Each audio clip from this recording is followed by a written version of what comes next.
Welcome back to Raptor-One. Raptor-One, Voyagers of the Stars.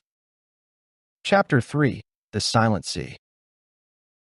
The descent was not like falling.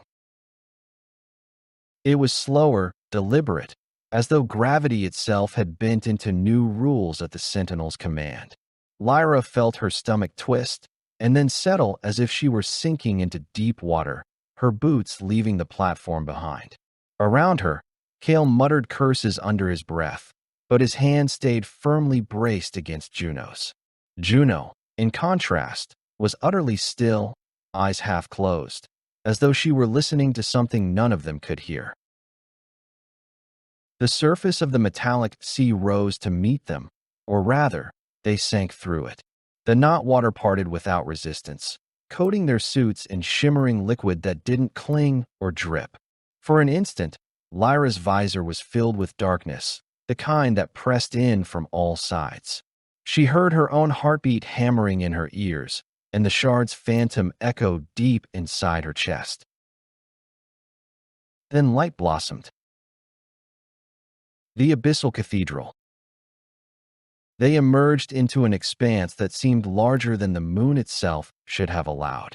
Vaulted arches of translucent metal stretched upward, laced with veins of blue-white fire. Towers of coral-like alloy jutted from the seabed, glowing faintly with their own inner luminescence. Whole schools of bioluminescent drones swirled through the depths, some shaped like manta rays, others like glass eels, their lights flickering in synchronized patterns. "It's a city," Kael breathed, awe cracking through his sarcasm. "Not a city," Juno corrected softly. "A memory. A living memory." The Sentinel descended with them, vast wings of light trailing like banners in the abyss. Its presence filled the waterless ocean with a calm pressure, a reminder that they were inside something both alien and ancient. Lyra kept her hand on the pistol at her hip, though she knew instinctively it was useless here. "If this is memory," she said, "then who remembers it?" The Sentinel's voice came not as sound, but as a vibration in their bones. "The Starborn built many vaults. This is the Silent One. Here, they hid their thoughts, their errors, their witnesses."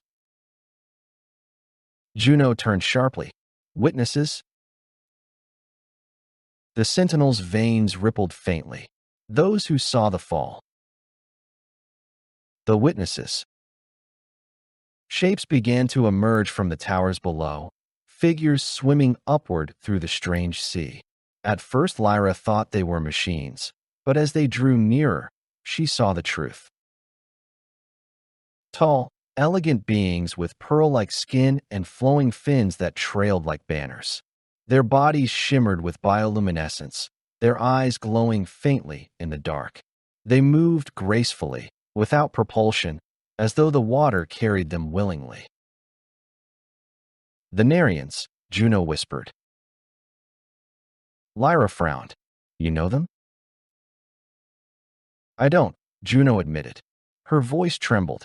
"But they've been singing in my head since we landed on Vera. I think they've been waiting." The beings circled the crew, their bodies glowing with intricate patterns of light that shifted like phrases of music. The Sentinel translated without being asked. "They were shielded here when the war began, a fragment of the Starborn promise. They endured in silence." "War?" Kael asked, eyes wide. "What war?" The Sentinel's reply shook the sea itself, the one that ended them. "The song of the Narians." The Narians moved in closer, their lights flashing in cascades of color. Juno raised her hands, her suit's lamps mimicking the rhythm in return. The beings paused, then altered their pattern, testing. Juno shifted again, and this time the rhythm matched. "They're speaking," Juno whispered. "Not in words. In emotion. They're telling me they survived, hidden here for generations. They remember the architects, the Starborn. They remember betrayal. Lyra's stomach turned cold. Betrayal by who? Before Juno could answer, the Sentinel's voice pressed in. By their heirs. By the Autumn. The word rang like iron on iron, and Lyra suddenly understood. The Autumn weren't simply machines built to guard. They were usurpers, claiming a title that had never been theirs. Kael muttered, "So great. The galaxy's biggest liars are sitting upstairs with an army. And they want every relic returned to them," Lyra said grimly. Intervention escalates. The calm of the abyss shattered with a tremor. The very sea shook, the towers quivering under an invisible impact. The Narians scattered, their lights flashing panic. The Sentinel's vast form tilted its head upward, as though staring through layers of stone to the surface far above. The Autumn have breached the outer walls. Kael cursed. They're coming down here? Intervention escalating. The Sentinel confirmed. Their protocol is erasure. They will destroy all. This sea, the witnesses, you. Lyra's hand clenched at her side. She had dragged them here, chasing echoes and curiosity, and now the weight of extinction pressed down on them all. What do we do? She asked. The Sentinel extended its hand again, light flowing from its palm. You chose to listen. Now you must choose to carry. Juno stepped forward, her face pale, but her voice steady. Carry what? The Sentinel's chest blazed. A beam of light struck outward, weaving itself into a lattice of symbols, shapes that burned with meaning even if Lyra couldn't decipher them. The Starborn memory. Their promise. Their warning. The symbols spiraled, shrinking, condensing until a fragment of glowing crystal hovered before them, smaller than the shard Lyra had taken from Vera, yet infinitely heavier with intent. Kael swallowed. That looks like another thing we're definitely not supposed to touch. Lyra reached out, hesitating only a heartbeat, then closed her hand around it. The world shifted. The vision. The chamber dissolved. Lyra stood in a sky of stars, her body weightless, her lungs burning with light instead of air. Around her, vast figures walked between suns, tall as mountains, clad in living fire. The architects. She knew it instinctively. Their voices boomed across galaxies, shaping worlds with gestures, weaving life like threads into fabric. Then came shadows, machines with eyes of burning red, their limbs angular and cold. The Autumn. They rose from the forges of the architects themselves, but turned against them, wielding their own laws as weapons. Lyra saw fire raining across worlds, towers shattering, seas boiling away. She saw Narians fleeing into the silent sea, shepherded by sentinels who gave their lives to shield fragments of creation. And she saw one truth carved into the bones of the cosmos. The architects were gone. But their enemies were not. The Autumn endured, and they had been waiting.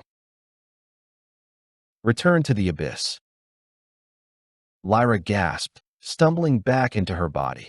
The crystal burned in her palm, alive with memory. Kael caught her elbow, swearing softly. What the hell just happened? He asked. The truth, Lyra whispered. The Autumn aren't heirs.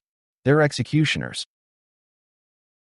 The sentinel loomed over them, its veins unfurled like shields. Now you know. The Autumn will never cease. But neither must you. Another tremor shook the abyss. Far above, explosions rippled through the city's towers. The Narians' lights flashed rapidly, a chorus of fear. Captain, Kael said tightly. We need to go. Lyra clutched the crystal to her chest, her resolve hardening.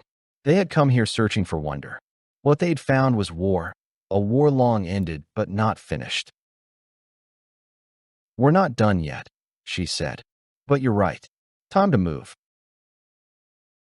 The sentinel's hand extended once more, light pouring around it like water. Go, children of the void. Take what was given.